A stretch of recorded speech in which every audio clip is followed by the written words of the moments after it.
first up to his knees. Whoa, whoa, whoa, whoa!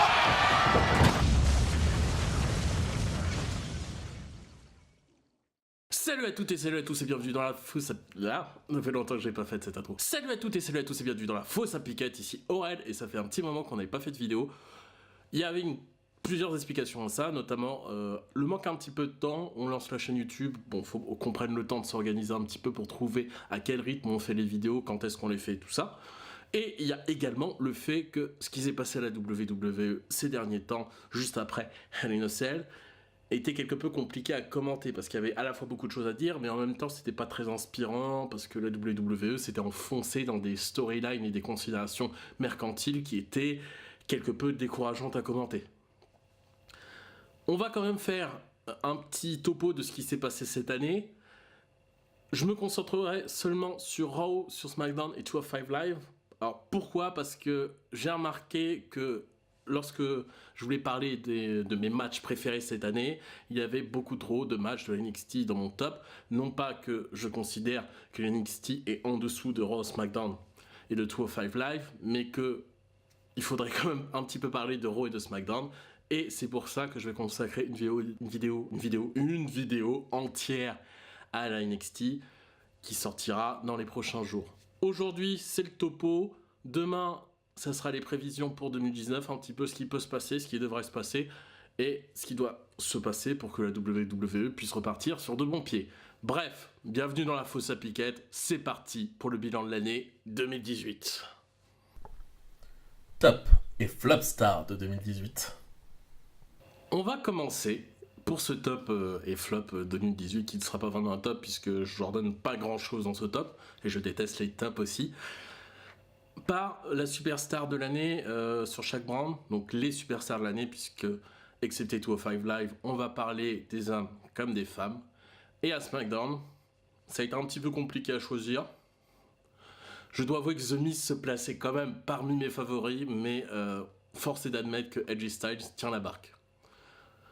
C'est pas le plus ancien forcément, mais c'est quelqu'un qui est très reconnu dans le monde du cash indie et il a fait ses preuves à la WWE, il a montré qu'il était capable justement de tenir quasiment une division à lui tout seul. Non pas que les autres superstars ne le font pas. Bon, le titre US, je vais pas trop en parler parce que ces derniers temps, Nakamura était quelque peu invisible avec. Mais il a réussi à quand même offrir un divertissement de qualité sur la scène main event de SmackDown. Daniel Bryan, Samoa Joe et compagnie étaient des personnes qui se sont agréablement complémentés avec lui et qui ont permis justement d'offrir de très beaux combats de SmackDown qui la plupart du temps étaient les meilleurs combats des pay-per-view. Donc est-ce le bichot ? Non, je ne pense pas. Avec ce qui va arriver en 2019, ça va être encore mieux, mais voilà. Du côté des femmes, ça a été quelque peu compliqué à choisir également. J'ai mis Becky Lynch. Parce que Becky Lynch est tout simplement devenue pas la babyface, mais le visage du top face de la WWE, parce que voilà quoi, ça fait depuis 4 ans maintenant que je pense qu'elle aurait dû justement avoir un vrai règne en tant que championne, parce que son premier règne était certes pas mauvais, mais laissait un petit goût d'inachevé. Là, depuis qu'elle a tourné heel, c'est ouf, c'est franchement... j'étais de son côté lorsqu'elle avait frappé, enfin pas frappé, mais lorsqu'elle avait trahi Charlotte lors du SummerSlam, et puis tout ce qui s'ensuit, enfin c'était... je trouve que c'est un des meilleurs heel turns que la WWE ait fait, mais en même temps, aussi bien ce heel turn ne me paraissait pas des plus logiques, dans le sens où Becky Lynch en tant que face avait un bon perso face, aussi bien... Je pense que c'était la personne avec qui il fallait le faire, à la enfin à SmackDown surtout, parce que voilà, la situation faisait qu'elle pouvait pas rester face, ou c'était Charlotte qui allait repasser heel, mais Becky Lynch, il fallait tenter, et ça a marché. Enfin maintenant on voit que c'est carrément là quoi. The Man, voilà, The Man, qu'est-ce que j'ai de plus à vous dire? Du côté de Raw, alors c'était beaucoup plus compliqué à choisir parce qu'il n'y a pas vraiment de superstars chez les mecs qui se dégagent parce que la scène main event est saturée à Raw. Alors j'ai fait un choix qui pour moi est plus un choix pour 2019 que pour 2018, mais qui risque, enfin je pense qu'il va peut-être diviser parmi vous sur ce qu'il a fait en 2018, c'est Finn Balor. Alors Finn Balor, depuis son premier court règne en tant que champion universel dû à sa blessure, ça a été très compliqué, une descente aux enfers. Enfin, il était bloqué dans une rivalité avec Corbin, dans une rivalité avec Jinder Mahal. Enfin, ça a été pénible pour lui. Et j'étais désolé. Franchement, j'en pouvais plus. Je me disais, mais les gars, vous avez un joyau dans votre roster et qu'est-ce que vous en faites ? C'est pas possible. Et là, la fin de l'année est beaucoup plus brillante que le début. Bah voilà, écoutez, c'est ce qu'il nous fallait pour Finn Balor. Et j'espère que justement ce début de montée en puissance va continuer et que Finn Balor ira peut-être à WrestleMania pour le titre. Enfin, je sais pas, mais il faut un truc, il faut quelque chose qui explose pour Finn Balor. Sinon, si on devait s'en tenir juste à la qualité des matchs de l'année, pour moi, la superstar de l'année à Raw, c'est Seth Rollins. Voilà. Finn Balor, Seth Rollins, chacun pour 2 raisons différentes, mais voilà. Chez les filles, alors, je vais pas dire que ça me fait mal au cœur de le dire, parce que, au contraire, ça me fait plaisir que justement, quelqu'un réussisse à la WWE en n'étant pas catcheuse de base. Mais ça me fait un peu mal au cœur dans le sens où il y a des catcheuses qui catchent depuis un moment et qui ne sont pas autant mises en avant par la WWE. C'est pour moi la superstar féminine de l'année, c'est Ronda Rousey. Elle a réussi à s'imposer en tant que catcheuse auprès du public, ce qui n'était pas donné à la base, mais également a priori auprès de ses pairs. Sur le ring, alors techniquement elle n'est pas encore parfaite, mais elle se donne à 200% dans les matchs et ça c'est très bien. Elle utilise justement ses connaissances un petit peu issues du MMA et du judo pour pouvoir faire des prises qui sont agréables. Enfin, qu'est-ce qu'on demande de plus justement à une superstar qui débarque comme ça et qui est là pour pas s'emparer de la scène de main event, mais qui était quand même une grosse signature de la part de la WWE. Bah, pas grand chose de plus, et moi, personnellement, je suis content de ce qu'elle a fait cette année, en espérant qu'elle continue, même si un petit Becky Lynch contre Ronda Rousey, là, perso, je dis pas non du tout. Non. Faites-en le main event de WrestleMania. Enfin, voilà, faites-en quelque chose, messieurs. 205 Live. Pourquoi je mets mon doigt, je ne sais pas. 205 Live. Superstar de l'année, pour moi, il n'y a pas eu d'hésitation, c'est Mustafa Ali. Alors, le type n'a pas été champion, je sais, Drew Gulak a fait d'excellents matchs, je sais, Cedric Alexander a fait d'excellents matchs, je sais, Lio Rush, quand il n'est pas insupportable, il fait d'excellents matchs, je sais, mais Mustafa Ali, ça a été mon coup de cœur pour cette année. Est-ce qu'on peut lui trouver un mauvais match ? Non, on ne peut pas lui trouver de mauvais match, c'est quelqu'un qui s'investit dans son travail d'une manière qui est remarquable et qui fait des matchs qui sont très beaux et techniquement qui sont superbes. Et enfin, je manque d'arguments et son passage à SmackDown me fait quelque peu suer. Alors, ça donne plutôt des sueurs froides parce que j'ai très peur qu'il les fait passer à SmackDown pour finalement rien en faire. Il y a malheureusement beaucoup de stars qui sont transférés d'un show à un autre et puis on n'en fait rien du tout. Puis, mais déjà le fait qu'il soit sur la scène main event à SmackDown me donne quelques espoirs. Alors, je le vois pas tout de suite champion de la WWE, alors bien que j'apprécierais totalement, mais peut-être champion US, peut-être une rivalité avec Rusev, enfin je ne sais pas, mais à surveiller de près. Mais superstar de l'année pour moi à 205 Live, c'est Mustafa Ali. Bon, maintenant qu'on a fini avec les superstars de l'année, on va passer un petit peu aux déceptions de l'année, parce qu'il en faut bien. Donc là, ça va être un petit peu pêle-mêle, équipe comme personne individuelle, et du côté des équipes, notamment à Raw, la grosse déception de l'année, ça reste The Revival et AOP. Bon, allez, on va mettre les deux en même temps. Alors pourquoi des déceptions ? Parce que ces deux équipes méritent mieux que ce qu'on leur a fait ces derniers temps. elle mérite mieux que de perdre le titre face à Bobby Roode et à Chad Gable. Alors, j'adore Bobby Roode, j'adore Chad Gable, mais pour moi, c'était pas le moment de prendre le titre à IOP. Elle mérite pas de perdre face à Lucha House Party. Enfin, non, j'adore les luchadors, j'adore tout ça. Enfin, je suis pas difficile en termes de catch, mais les gars, quand même, faire perdre The Revival. Il y a aussi les faire perdre face à la B-Team. Alors, si vous avez déjà vu mes précédentes vidéos, vous savez que la B-Team, c'est une équipe pour laquelle j'ai un petit peu d'affection, mais qui pour moi ne devait pas avoir le titre ou qui aurait dû le laisser à IOP. Enfin bref, il y a plein de trucs qui font que pour moi la B-Team aurait pas dû avoir le titre.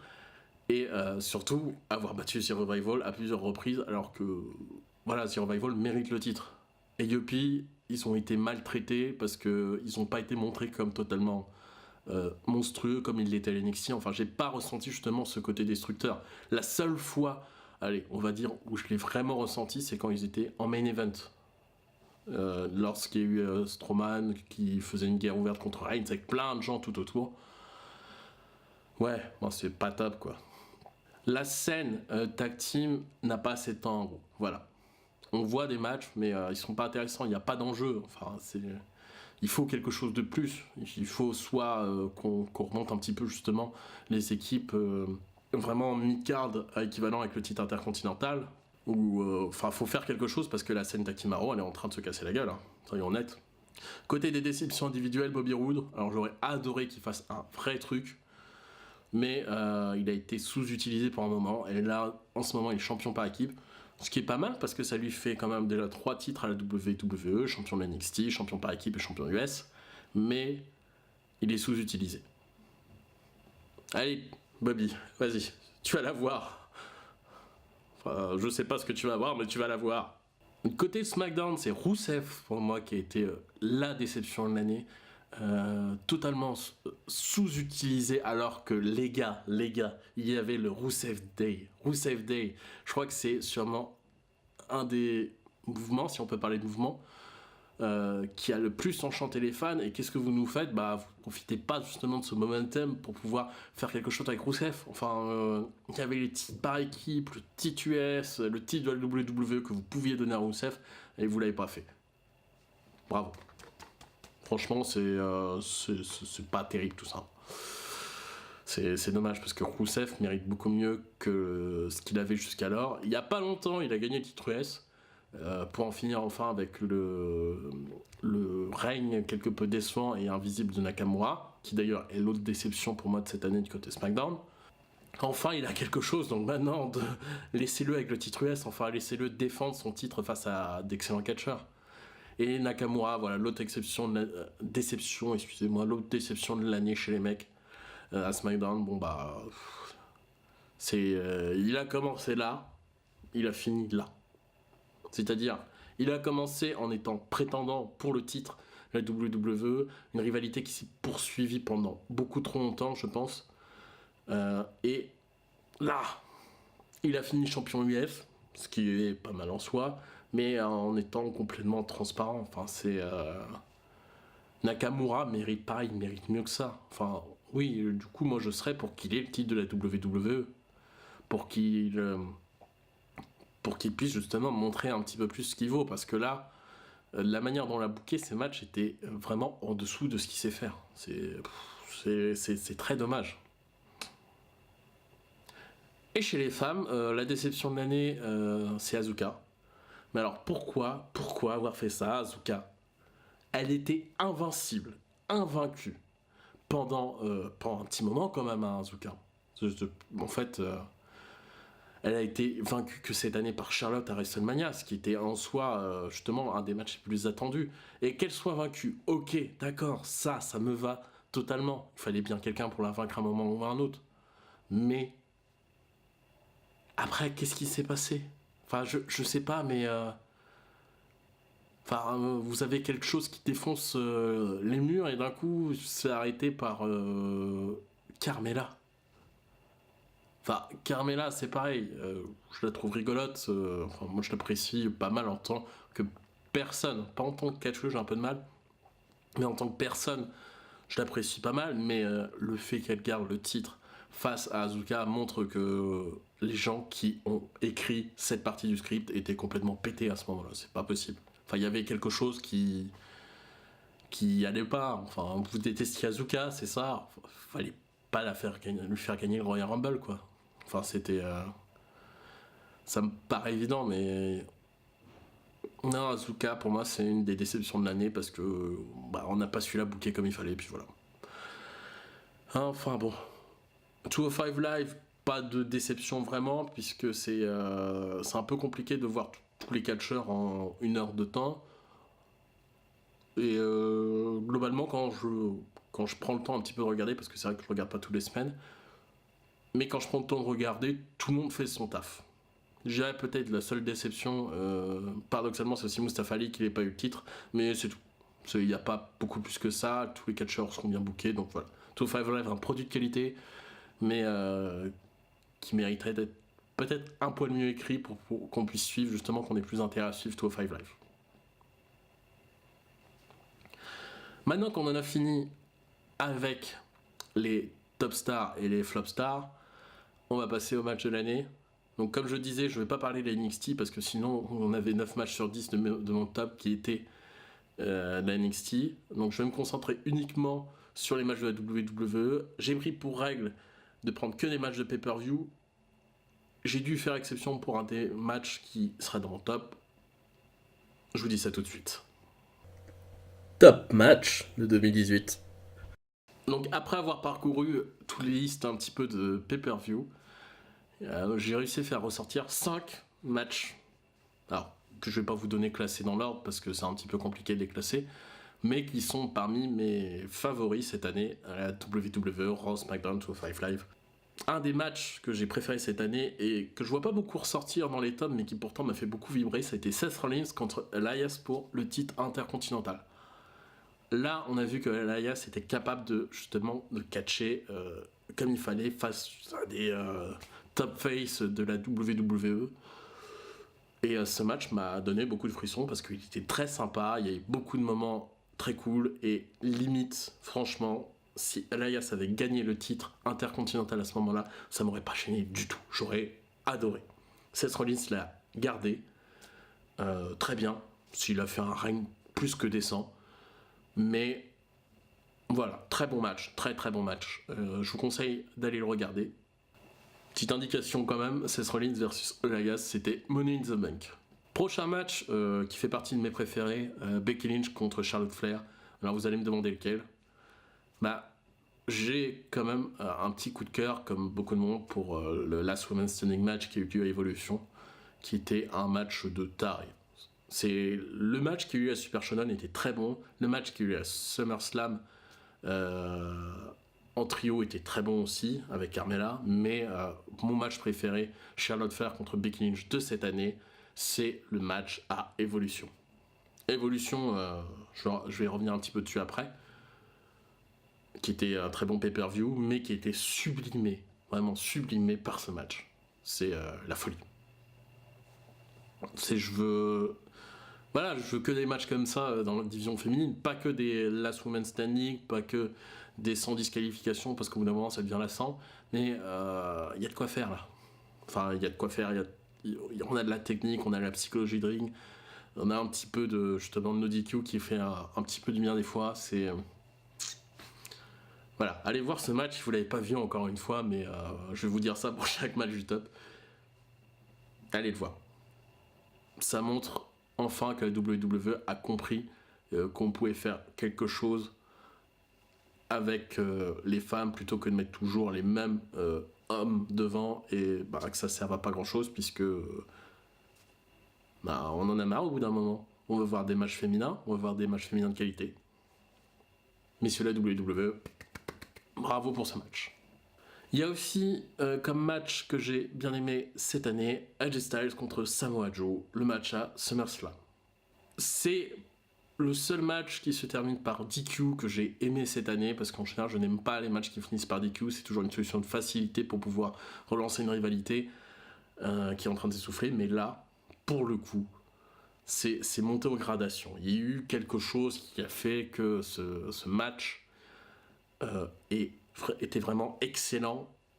Le contenu in-ring était très bien. La psychologie de ring était ouf. Il y avait vraiment un travail qui était fait sur ce match qui, pour moi, est un exemple de travail et aussi un exemple que la WWE peut également faire des choses bien en termes de storyline, n'est-ce pas, Corbin? Bref, pareil, allez voir ce match. Du suspense jusqu'au bout et c'est ouf. Je vous ai spoilé la fin, mais c'est pas grave, le match vaut quand même le coup. Donc à Super Showdown, il n'y a pas eu que des mauvais matchs, il y a eu des matchs de qualité, quoi qu'on en dise. Je reviendrai un petit peu plus tard sur la vague de pay-per-view qui a eu lieu entre fin septembre et mi-novembre. Mais un des gros matchs qu'on a pu voir là-bas, selon moi, c'était Cedric Alexander contre Buddy Murphy pour le titre Cruiserweight. Un match plein d'athlétisme, un match plein de technique, un match à suspense, un match avec un petit peu de psychologie de ring, mais pas trop. C'est ce qui manque à 205 Live. Un match sans Mustafa Ali, tant pis, c'est pas grave, le match était quand même très bon. Allez le voir, pareil. Et j'adore le finish de Buddy Murphy, et pas de Cedric Alexander, bien que je l'aime bien aussi. Je préfère celui de Murphy, bizarrement. Et enfin, le dernier match qui pour moi était très bon cette année, et qui n'est pas dans les pay-per-view, c'était Roman Reigns contre Finn Balor au lendemain de SummerSlam. Roman Reigns qui fait un bon match, Balor, pour moi, qui fait un très bon match. Que demander de plus? Bah, pas grand-chose. Hein. Pas grand-chose. Et c'est ça qui est cool. Je vais pas parler des pires matchs de cette année parce qu'il y en a eu beaucoup. Et c'est très dommage. À la place, je vais plutôt parler un petit peu des très bons moments qu'il y a eu et des mauvais moments aussi qu'il y a eu à la WWE. Enfin, très bons moments. On va en discuter tout de suite. Top et flop moment de 2018. Un des moments marquants que j'ai pu voir à la WWE cette année et qui a, je pense, marqué beaucoup de gens, c'est la maladie de Roman Reigns. Qui, pour le coup, on nous rappelle aussi que les catcheurs qui sont devant nous sont des êtres humains et que Roman Reigns, pour ceux qui ne le savent pas, est atteint de la leucémie. Il l'a annoncé peu après avoir... enfin, pas peu après avoir gagné, mais peu après avoir défendu son titre universel. C'était, ma foi, assez émouvant quand même, parce que justement là, le public est passé au début du mode ouais, voilà, on déteste Roman Reigns, bou bou, à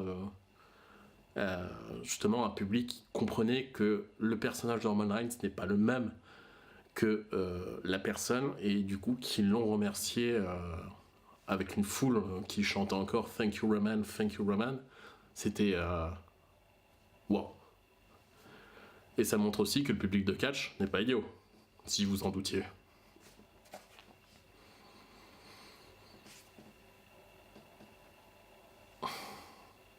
Après, l'utilisation de ça lors de storylines, pour moi, n'est jamais du meilleur coup. Mais, bon, allez. On passe ça sous silence. Et pour moi, c'était un des moments les plus marquants. Allez, on passe ça sous silence. Et c'était pour moi un des moments les plus marquants, justement, de cette année à la WWE. Deuxième moment marquant, c'est la révolution féminine qui continue. Alors, je suis assez d'accord avec Lynn Johnson qui avait dit un truc intéressant dans une de ses vidéos, selon laquelle, en fait, la WWE ne devrait pas s'enorgueillir de tout ce qu'elle fait pour les femmes, puisque justement, ça fait depuis des années que ça aurait dû arriver. Je suis assez d'accord avec lui.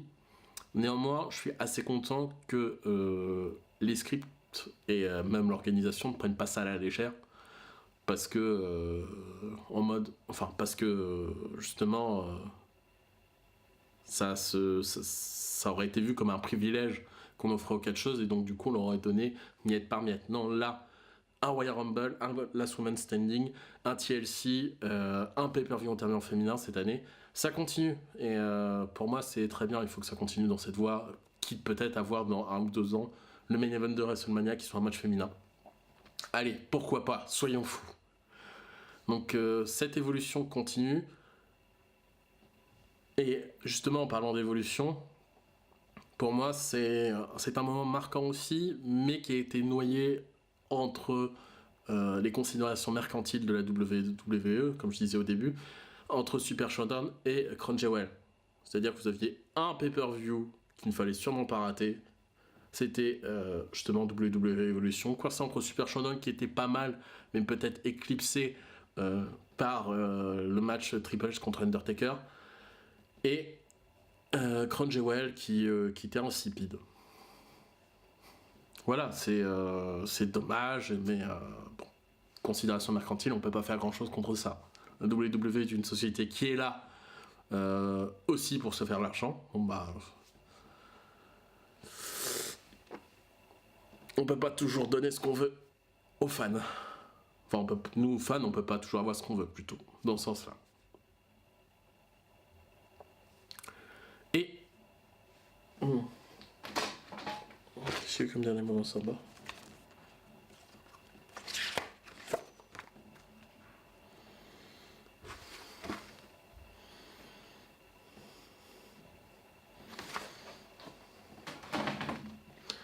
Enfin, puisqu'on aime bien râler un petit peu, il y a eu des bons moments et des mauvais moments cette année, et surtout plein de mauvais moments, dont voici une petite liste non exhaustive, à commencer par la période qui s'est étendue de fin septembre à décembre. Pourquoi cette période a été mauvaise? Trop de pay-per-view, Super Showdown, Evolution, Crown Jewel, Survivor Series, 4 pay-per-view en moins d'un mois et demi, c'est beaucoup trop. En termes de script, ceux qui écrivent les scripts ont dû se casser la tête parce qu'à chaque pay-per-view, il fallait toujours relancer la hype pour le prochain. À la limite, Evolution, Crown Jewel, ça n'a pas été très compliqué parce que pour le coup, à Crown Jewel, il n'y avait pas de femmes. Ça, c'est un autre débat par rapport au fait que, justement, n'est-ce pas, les femmes combattent dans des événements comme ça. On y reviendra beaucoup plus tard sur ce débat parce que c'est quelque chose qui est assez délicat. Juste après Crown Jewel, 2 semaines plus tard, il y avait Survivor Series, donc il a fallu préparer Survivor Series en 2 semaines, et Survivor Series en 2 semaines, c'est chaud. C'est chaud. Bizarrement, ils ont quand même réussi à entraîner une certaine hype pour Survivor Series, mais le pay-per-view était pas top. Hein. Donc je pense qu'il y a trop plein de pay-per-view d'un coup, et l'air qui a été laissé entre Survivor Series et TLC nous a fait le plus grand bien. La preuve, c'est que TLC est sûrement un des meilleurs pay-per-view de cette année. Bon. Donc, un trop plein de pay-per-view. Et puis voilà, ça a un peu gâché le truc. Sachant qu'en parallèle, on avait quand même des histoires avec Corbin, qui était General Manager, qui avait remplacé Angle. Et c'était infernal. Arrêtez d'écrire des histoires avec des General Managers abusifs. C'est pas que ça fait saut 2010 et avant 2010, mais c'est mal écrit. Justement, moi, j'avais plus d'intérêt à regarder Raw parce que je me suis dit, si c'est pour voir la tête de Corbin 1 heure sur les 3 heures que du Raw, oui, non, j'aime bien Corbin, mais j'ai quand même mes limites vis-à-vis de ça. Et puis... la hype à côté, Strowman qui ne gagne toujours pas le titre, McIntyre qui est poché, qui finalement n'est plus poché, Lashley qui devient managé par Lio Rush, et c'est vraiment plus chiant qu'autre chose. Enfin, cette période, je pense, est à oublier à WWE, et je ne sais pas si, lorsque Seth Rollins était venu sur le ring pour critiquer Corbin, lorsqu'il a dit que ce qu'il proposait ces derniers temps, c'était pas de la qualité, est-ce que c'est une sorte de mea culpa de la part de ceux qui font les scripts, ou bien est-ce que c'était juste simplement pour dire écoute, on vous a écouté, mais on s'en fout de votre avis, je ne sais pas. Mais franchement, c'est pas terrible. Alors qu'à côté, à SmackDown, c'était pas fou non plus, mais il y avait du contenu qui était quand même beaucoup plus de qualité. Je pense dû au fait que SmackDown est beaucoup plus court, et donc ils ont moins de temps pour pouvoir faire les choses, et donc ils sont moins à même de faire du remplissage. Je ne sais pas. Je pense, ma théorie c'est que c'est ça. C'est que simplement Raw est beaucoup trop long, et du coup ils n'avaient pas grand chose à raconter.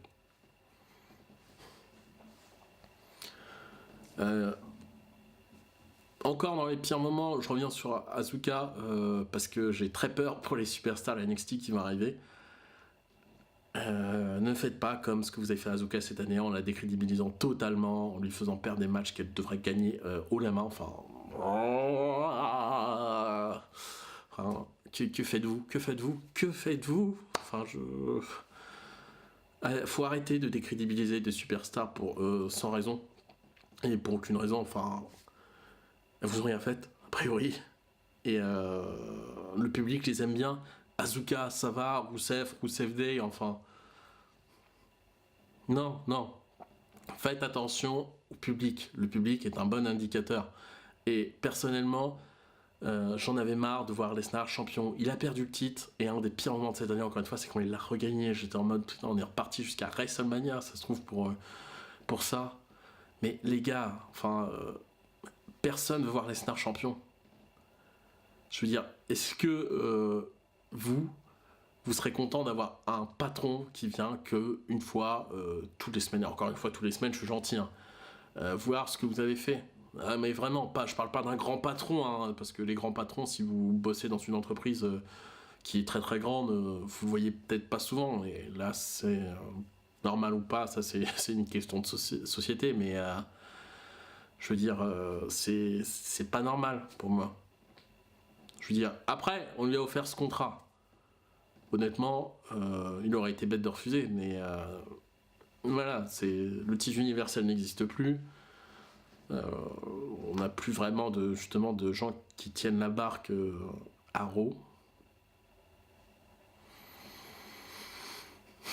C'est pas terrible, hein. Surtout que vu qu'en 2019, j'en parlais plus longuement dans l'autre vidéo, mais SmackDown va passer à la Fox, donc du coup Raw et SmackDown vont peut être diffusés sur les mêmes chaînes. Il va peut-être avoir une véritable rivalité entre les deux shows. Voilà.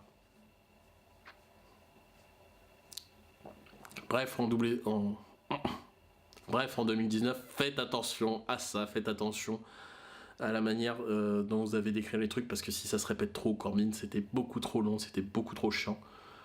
The Authority, j'espère qu'ils vont pas revenir, parce que même avec justement le check-up annoncé par Vince McMahon sur la révolution de cette année et de l'année à venir, a l'air plutôt sympa. J'espère que The Authority va pas revenir en mode au fait c'est nous qui dirigeons, parce que c'est lourd quoi. Parce que bon, j'ai pas fait mon top des pires matchs, mais les matchs de Triple H figurent assez aisément dans ce top. Désolé Triple H, désolé Undertaker, je vous aime comme ça, j'ai grandi avec vous, mais là non. Vous vous rendez compte qu'à eux deux, ils avaient presque la moitié de l'âge de Sting, c'est dire.